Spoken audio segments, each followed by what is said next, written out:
નમસ્તે મિત્રો, આજે હું કંકોડાનું શાક બનાવું છું.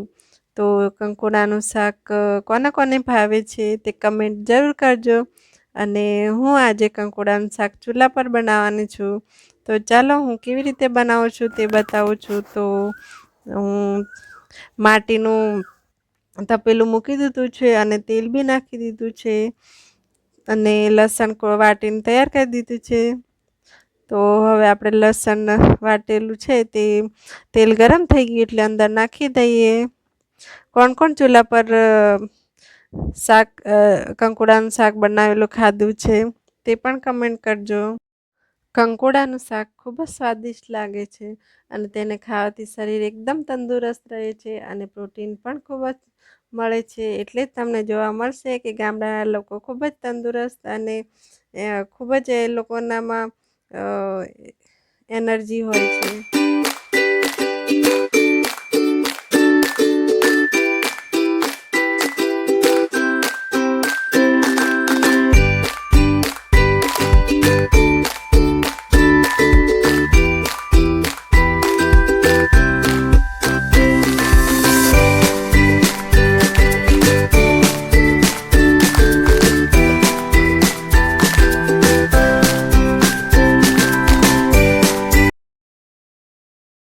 લસણ હવે કકડી ગયું છે તો હવે સમારેલા કંકોડા આપણે અંદર નાખી દઈશું.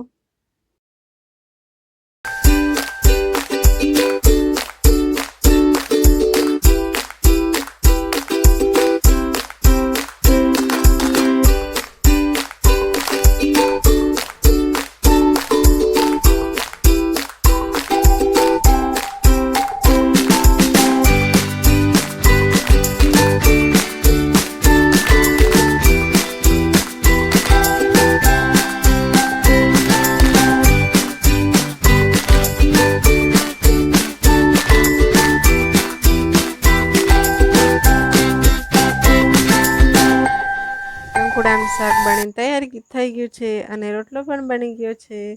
તો જો વિડીયો તમને ગમ્યો હોય તો લાઈક, શેર એન્ડ સબસ્ક્રાઈબ કરી લેજો.